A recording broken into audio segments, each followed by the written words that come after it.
দেখেছেন? টাকা কত? হ্যাঁ? 25,000 টাকা আসছে? 25,000 টাকা। আপনাকে কইলাম না যে আমার টাকা গেছে ভুল কইরা। 25,000 টাকা নগদে? 25,000 তো আপনি দেখেন নাই এখনো। আমার নাম্বারে আসছে 25,000 টাকা। হ্যাঁ, একটা মেসেজ আসছে দেখছি 25,000 টাকা নগদে আসছে।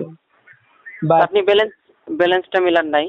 হ্যাঁ, বাট ব্যালেন্সে চেক করে দেখি না, আমার আগের ব্যালেন্সই আছে, কোনো ব্যালেন্স এড হয়নি। পরবর্তী মানে মেসেজে দেখাচ্ছে ব্যালেন্সে এড হয় নাই। কি কারণে আমি আপনাকে বিষয়টা বললে হয়তো আপনি বুঝতে পারবেন ভাই। হ্যাঁ হ্যাঁ ভাইয়া আমার বলেন। মানে আমার টাকা যে আপনার ব্যালেন্সে দেখাচ্ছে না, এই টাকাটা অফিসের স্যারেরা। আমার ছোট ভাই টাকা পাঠানোর পরে ভাবছে ভাই একটা নাম্বার দেখে ভালো বা খারাপ মানুষগুলো চেনা যায় না। আর এইটা ভেবে মানে আমার ছোট ভাই একটা অভিযোগ করে আপনার নাম্বারে। আর অফিসের থেকে যে আপনার ক্যাশ আউট বা সেন্ড মানি থাকে, এটা লেনদেনটা অফ রাইখা দিয়েছে। অর্থাৎ কেউ টাকা পাঠালেও ঢুকবো না, নিজের টাকা থাকলে উঠাইতে পারবেন না। আর আমার টাকাটা আপনার ওয়েটিং এ জমা রাখছে মেন ব্যালেন্স থেকে একাইটা। ওয়েটিং এ আমি ব্যালেন্স অফিস রাখছে ওয়েটিং।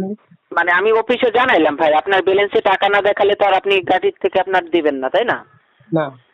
হ্যাঁ, আমি অফিসে বললাম যে আপনার অ্যাকাউন্টটা চালু করে 25,000 টাকা ব্যালেন্সে জমা করার জন্য। পরবর্তীতে আপনি ব্যালেন্স চেক করে টাকা 25,000 জমা হওয়ার পরে আপনি আপনার ফোনের থেকে ঘুরাইতে পারলেন। তা অফিসের থেকে ভাই আপনার লেনদেনটা চালু করে টাকা ব্যালেন্সে জমা করার জন্য নাকি কল করবে এখন? 25,000 টাকার ভাইয়া আমার মেসেজ আসছে, বাট আমার মানে ব্যালেন্সে টাকা এখন ব্যালেন্সে জমা করবে টাকা আপনার add হয়নি। ব্যালেন্সে অফিস কাস্টমার কেয়ার থেকে কল করে।